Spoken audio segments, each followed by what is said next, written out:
ఇప్పుడు మన యొక్క పుషెట్టి రమేష్ సార్ గారు సభను ఉద్దేశించి పిల్లల భవిష్యత్తును ఉద్దేశించి 2 మాటలు మాట్లాడవలసిందిగా సభాపూర్వకంగా కోరుచున్నాం. Please welcome.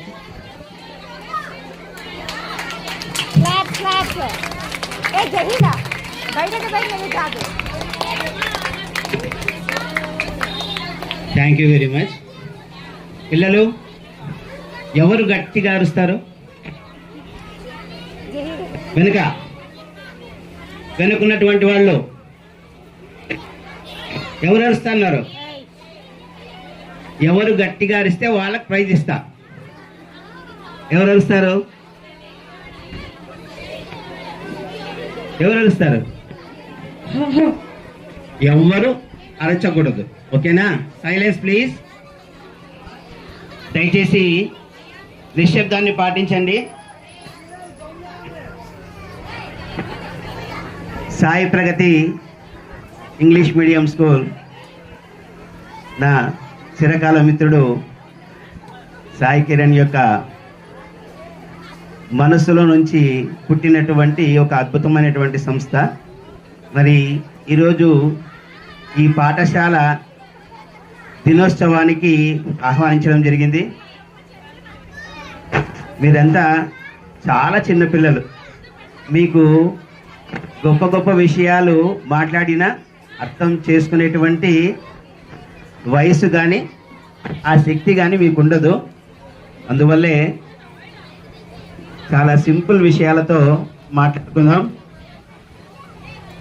పిల్లలు, మీలో చాక్లెట్స్ అంటే ఎవరికి ఇష్టం?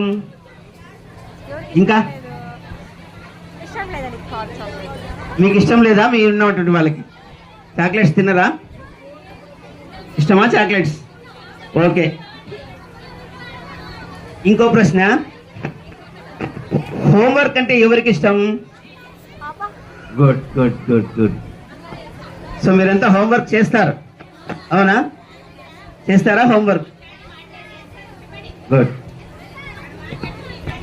అంటే మీకు చాక్లెట్స్ అంటే ఎంత ఇష్టమో హోంవర్క్ ఉంటే కూడా అంతే ఇష్టం కదా, అవునా? చేస్తారా హోంవర్క్? చేస్తారా? మీలో ప్రతిరోజు మొబైల్లో గేమ్ ఆడే వాళ్ళు ఎంతమంది ఉన్నారు?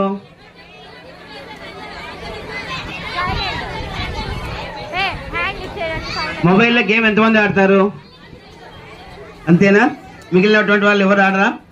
మీ పేరెంట్స్తో మొబైల్స్ ఇప్పించుకోరా? ఇప్పించుకోరు కదా? ఇప్పించుకుంటారా?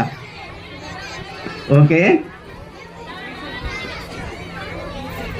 మొబైల్లో గేమ్స్ ఆడడము మీకు ఎంత ముఖ్యమో, అంటే ఎంత ఇష్టమో, అదే విధమైనటువంటి ఇష్టాన్ని మీరు మీ చదువు మీద చూపించాలా? చూపిస్తారా? చదువు మీద చూపిస్తారా?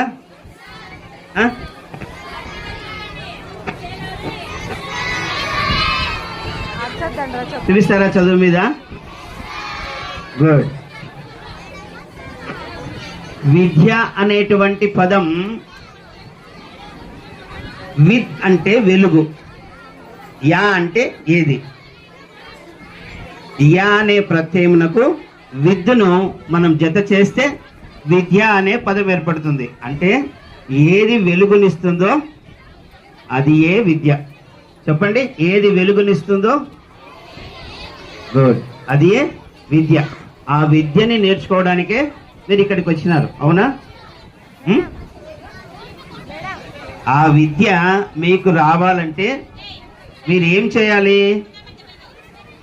ఏం చేయాలి? మీరు టీచర్స్ చెప్పిన పాఠాలు వినకూడదు. వినకూడదు కదా? వినాలా వినకూడదా? వినాలా?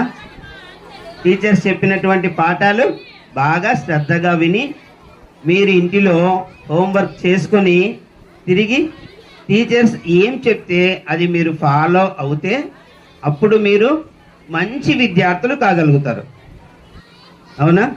మంచి విద్యార్థులు అవుతారా?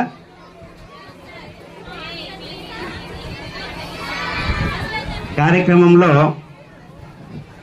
వేదికను అలంకరించినటువంటి మాన్యనీయులైనటువంటి వారికి, అదేవిధంగా ఈ కార్యక్రమంలో పాల్గొంటున్నటువంటి మీ అందరికీ, పిల్లలకి మరి వారి తల్లిదండ్రులకి హృదయపూర్వక నమస్కారాలని తెలియజేస్తూ ఇంకా